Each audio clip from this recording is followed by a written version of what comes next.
Virus, कोविड-19, lockdown ये सारे words अभी हमें रोजमर्रा की जिंदगी में काफी कॉमन लगने लगे हैं। उसमें अब एक नए वर्ड की एंट्री हुई है जिसका नाम है एचएमपीवी। क्या है ये एचएमपीवी और क्या सच में ये इतना खतरनाक है जितना इसके बारे में बताया जा रहा है? Chinese hospitals are being overwhelmed with what's being called a mysterious viral outbreak, and it's drawing comparisons to the early days of the COVID-19 pandemic. और अगर सच में ये इतना खतरनाक है तो हमें इसके लिए क्या प्रिवेंटिव मेजर्स लेने चाहिए, आइए जानते हैं इस वीडियो से। 5 साल पहले 31 दिसंबर 2019 को चाइना ने WHO यानी कि वर्ल्ड हेल्थ ऑर्गेनाइजेशन को एक इंफॉर्मेशन दी कि वुहान सिटी में न्यूमोनिया के लक्षणों वाले कुछ पेशेंट्स मिल रहे हैं। उस वक्त इस चीज की सीरियसनेस किसी को भी समझ में नहीं आई, यहाँ तक कि WHO को भी ये समझ में नहीं आया। और जब सब कुछ नॉर्मल चल रहा था तब 27 जनवरी 2020 को केरला में भारत का सबसे पहला कोविड-19 का केस सामने आया। पर तब तक चाइना ने ये कह रखा था कि सब कुछ नॉर्मल है, लेकिन फिर इमीडिएटली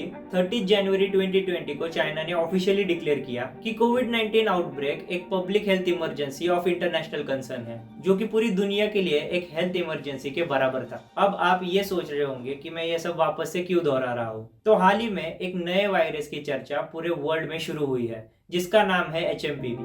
हाल ही में चाइना में एचएमपीवी केसेस को लेकर बढ़ोतरी दिखाई दे रही है। हालांकि अब तक यही बताया जा रहा है कि एचएमपीवी वायरस से डरने की जरूरत नहीं है और इंडिया में इसके ना होने के अश्योरेंस दिए जा रहे हैं। पर हाल ही में बेंगलोर में एचएमपीवी का पहला केस भारत में सामने आया है। बेंगलोर में एक 8 महीने के बच्चे को बुखार होने के कारण हॉस्पिटल में एडमिट कराया गया था और जब उसकी एचएमपीवी की टेस्ट कराई गई तो वो पॉजिटिव आई और उसके बाद इमीडिएटली बेंगलोर में ही एक और एचएमपीवी केस होने की खबर सामने आई और उसके बाद गुजरात, महाराष्ट्र ऐसी जगह से भी एचएमपीवी के केसेस होने की खबर सामने आ रही है। भले ही सब लोग कह रहे हैं कि इससे डरने की जरूरत नहीं है, लेकिन चाइना से आने वाले विजुअल्स काफी अनसेटलिंग लग रहे हैं। कोविड के वक्त केयरलेस रहने की वजह से पूरी दुनिया इंक्लूडिंग इंडिया लॉकडाउन में चली गई थी। तो क्या इस बार भी ऐसी हालत होने वाली है क्या?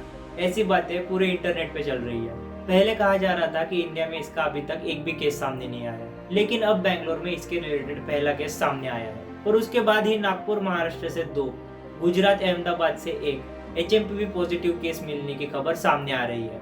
एक प्राइवेट हॉस्पिटल की रिपोर्ट के हिसाब से ये वाला वायरस ज्यादातर 11 साल के नीचे वाले बच्चों में पाया जाता है और फ्लू के टोटल केसेस में 0.7% इस वायरस के होते हैं। हेल्थ मिनिस्ट्री का कहना है कि इंडिया में इससे पहले भी एचएमपीवी के केसेस रिपोर्ट हुए हैं। National centre for disease control की एक रिपोर्ट के हिसाब से एचएमपीवी एक नॉर्मल रेस्पिरेटरी वायरस है जो कि कोल्ड और फ्लू ऐसे सिम्टम्स का रीजन बनता है। डॉक्टर्स का कहना है कि इंडिया में सिचुएशन सीरियस नहीं है।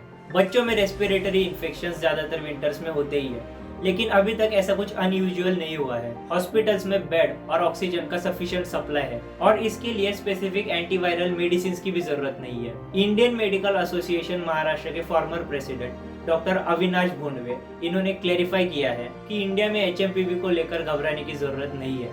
ये वायरस नया नहीं है, लेकिन हमें सावधानी रखनी जरूरी है। उन्होंने बताया कि 2025 में चाइना में जो एचएमपीवी वायरस का स्प्रेड हो रहा है, इससे डरने की जरूरत नहीं है।